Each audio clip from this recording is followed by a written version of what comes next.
माझे नाव दीक्षा विचन चव्हाण आणि मी MSCIT बद्दल थोडीशी माहिती सांगणार आहे। MSCIT म्हणजे काय? तर MSCIT म्हणजे माझ्यासाठी माहितीचा भंडार, कारण मला कम्प्युटर बद्दल लॅपटॉप बद्दल एवढं काहीच माहिती नव्हतं, पण MSCIT मुळे आणि आमच्या सरांच्या आणि मॅडमच्या मार्गदर्शनामुळे आणि सहकार्यामुळे मला खूप काही शिकायला भेटलंय। तर सर्वात पहिले तर मी सर्व सरांचे आणि मॅडमचे मनापासून आभार मानते। तर आता मी तुम्हाला सांगते की मी MSCIT मध्ये काय काय शिकली। सर्वात पहिले तर मी MSCIT मध्ये कम्प्युटर बद्दल शिकले, जसे की कम्प्युटर स्टार्ट कसं करायचं आहे, रिस्टार्ट कसं करायचं आहे, शटडाऊन कसं करायचं आहे, लॉक कसं करायचं आहे, CPU म्हणजे काय, CPU कम्प्युटरला कशा प्रकारे जोडलेला असतो, माऊस म्हणजे काय, माऊसचा काय उपयोग, कीबोर्ड म्हणजे काय, कीबोर्डचा काय उपयोग, कर्सर कशाला म्हणतात, मॉनिटर कशाला म्हणतात, टास्कबार म्हणजे काय, सर्च बार म्हणजे काय, आयकॉन्स कशाला म्हणतात, हे सगळी छोटी छोटी माहिती मला भेटली। आणि काही माऊसचे प्रकार बघितले, जसे की mechanical Mouse, optical Mouse, opto mechanical Mouse, wireless Mouse.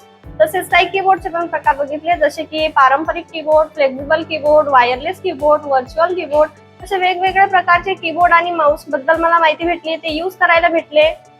आणि नंतर मी कम्प्युटरमध्ये पेंटिंग करणे शिकली, की कम्प्युटरमध्ये पेंटिंग कसं करायचं आहे, पेन्सिल कसं घ्यायचं, इरेजर कसं घ्यायचं, काहीतरी आपण ड्रॉइंग केलं तर ते त्याच्यामध्ये कलर यूज कसं करायचं आहे, आपल्याला पसंत नाही आलं तर ते चेंज कसं करायचं आहे, आणि इरेजरची साईज डिक्रीज किंवा इन्क्रीज करायची असेल तर ते कसं करायचं आहे, हे सगळी माहिती भेटली। काही फंक्शन की बद्दल शिकली आणि ऍप्सला टास्कबार मध्ये पिन कसं करायचं याबद्दल पण शिकली। आणि operating system is a very important part of the computer, तर याबद्दल पण मला माहिती भेटली। नंतर माझे इरा स्टार्ट झाले आणि इरामध्ये 50 सेशन असतात, तर या 50 सेशन मध्ये मला 100 पेक्षाही जास्त AI ऍप्स आणि 200 पेक्षाही जास्त AI स्किल्स बद्दल माहिती भेटली। आता मी 100 पेक्षा जास्त 100 ऍप्स बद्दल तर नाही माहिती सांगू शकत, पण काही एक्झाम्पल सांगणार, जसे की Google Gemini, Google Assistant, Google Lens, हेड्रा, ChatGPT, Umang app, Rakshak app, coconut app, napkin app, ओ ऍप, नोकरी ऍप, असे वेगवेगळे प्रकारचे ऍप्स मला शिकायला भेटले। आणि तसेच लिओनार्डो ऍप, या ऍपचा वापर आपल्याला पेंटिंग साठी होत असतो। तसेच एडोब पेज मेकर ऍपचा वापर न्यूज वगैरे तयार करण्यासाठी होत असतो। तसेच एडोब पेज मेकर डिझाईन ऍपचा वापर पुस्तके छापण्यासाठी, नियतकालिके आणि वर्तमानपत्रे तयार करण्यासाठी होत असतो। तसेच मी जीमेल मधून ईमेल कसं लिहायचं याबद्दल पण शिकली आणि काही गव्हर्नमेंट वेबसाईट बद्दल शिकली। नंतर मी नॅशनल करिअर सर्व्हिस ऍप बद्दल मला माहिती भेटली।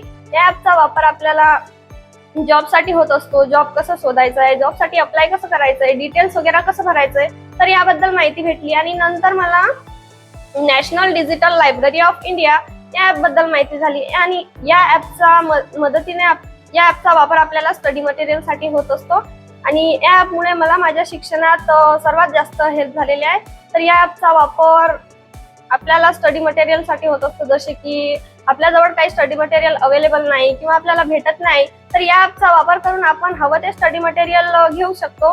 तर याबद्दल पण मला काहीच माहिती नव्हतं, पण MSCIT मध्ये मला माहिती भेटली। नंतर मी MS वर्ड बद्दल शिकली। MS वर्ड आणि MS एक्सेलचा वापर आपल्याला मार्कशीट वगैरे तयार करण्यासाठी होत असतो। मार्कशीट कशी तयार करायची आणि कोणते फॉर्म्युले यूज करायचे, हे सगळी माहिती मला MS एक्सेल मध्ये भेटली। नंतर मी सॉइल हेल्थ कार्ड या कार्ड बद्दल शिकली।